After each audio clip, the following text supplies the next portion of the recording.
Hi guys, good morning. This is your girl Suchi, and I'll be taking us through major shrines and deities in Igbo land.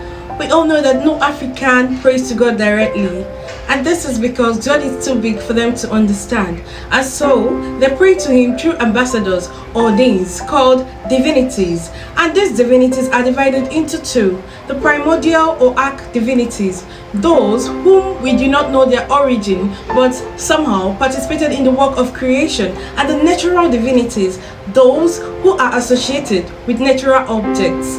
Stay glued as this is going to be interesting. The first divinity we have here is Allah, a female deity representing earth and is known for fertility, creativity, and morality. Most revered and considered the first creator of Chukwokike, the creator god. The earth is considered holy and abhors and punishes sacrilege and abomination.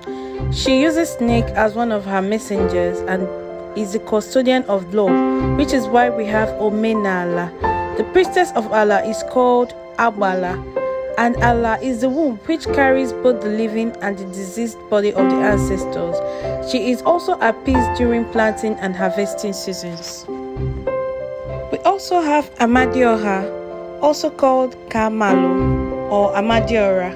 He is the god of justice, and this name means free will of the people, and is known as the owner of the sky.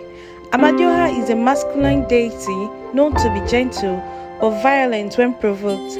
He expresses his anger through thunder and lightning. Persons killed by Amadioha, who kills by casting thunderstorms down to earth, are left with a black mark on their forehead, and the properties of such people are usually taken by the priests of Amadioha, and the body is left unburied and victim unmourned. Oaths are sworn to him, which can carry deadly penalties when broken.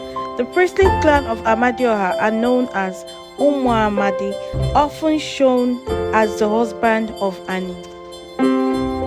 The next is Anyanwu, Eye of the Sun. Anyanwu carries two staffs symbolizing fire and light. However, beyond the literal meaning, Anyanwu means the sun, god of the sun, or the sun god. Anyanwu is a deity known for inspiring insight and foresight in people. Anyanwu also helps the traditional Igbo people to tell what time of the day it is. Anyanwu's symbol was also used as an artistic decoration in Igbo buildings. The sun does the job of spiritual and physical awakening. The next is the Kenga, a horned deity whose name means place of strength. It is mostly maintained or kept by men and sometimes women of high reputation and integrity. The Kenga is made up of someone's chi, which is personal god, his Ndiche, meaning his ancestors, Aka Ikenga, meaning his right hand, Ike, meaning power, as well as spiritual activation through prayer and sacrifice. It is grounded in the belief that the power for a man to accomplish things is in his right hand. It is believed by its owners to bring wealth and fortune, as well as protection. He is portrayed as a warrior, depicting a well-developed human figure with horns and fierce expression. The next is Ekwensu, the god of warriors. Missionaries has, however, misjudged and identified Ekwensu wrongly with the Christian concept of devil.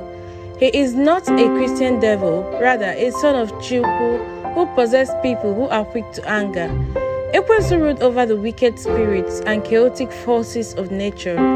He was also a god of bargains, who is very crafty at trade and negotiations. He is usually invoked during times of war and conflict and was banished during peacetime to avoid his influences in the community, for it can incite bloodshed. When one is possessed by Ekwensu, the person tends to commit evil acts, which is contrary to what Chukwu allows. Next is Ago, a deity capable of sowing confusion in the mind of even the clearest reasoner, and can also clarify confusion, even when it is caused by human ignorance, evil actions of other persons or gods. But if Agu decides to sow the seed of confusion into anyone's mind, nothing can be done by any person to lift it, except by working with Agwo to lift the cause. He is also the Igbo patron deity of health and divination, artistry and mathematics, prophecy and knowledge, wisdom and writing, astronomy and astrology, and many other mystic practices. We also have Ahia Jioku, the god of agriculture. Igbo mythology has it that during a severe famine, Eri, the father of Nri people, prayed to Chukwu to provide food, and Chukwu demanded he sacrifice his first son, Ahia Jioku, and his Ada, in order to save other children from starvation. After they were killed, their flesh was cut into pieces and buried in several different molds. Few days after this sacrifice and burial, yam and palm tree started growing from where Ahia Jioku was buried, while vegetables and cocoyam started growing from where Ada's parts were buried. And since yam germinated from Ahia Jioku, his spirit became the god of yam. Ahia Jioku is now celebrated by all Igbos to honor the crop yam, which is the mainstay of arable farming in Igbo land, as well as the king of farm crops. The myth of Ahia Jioku is the reason we celebrate the New Yam Festival each year. Igbo people consider yam a sacred crop that anyone caught stealing it would be put to death. Ahia Jioku simply means in English an industry or trade that brings about wealth. A man's wealth in the traditional Igbo land in those days was considered and evaluated by the size of its yarn barn or baji. And lastly is Idemili, also known as Ekemili, Python of the Sea. She is a river deity of the Nnobi people of Anambra State in Igbo land. There is a story that says that when a child is born in Idemili, the short python crawls to the place where the baby is kept and calls around the child harmlessly to the admiration of the child's parents. The snake is said to have the power to bring about good or bad tidings.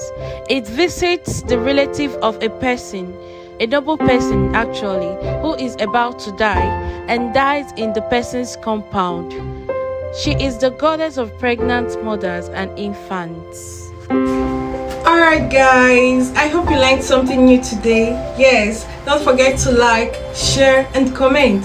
Have a beautiful day. Bye.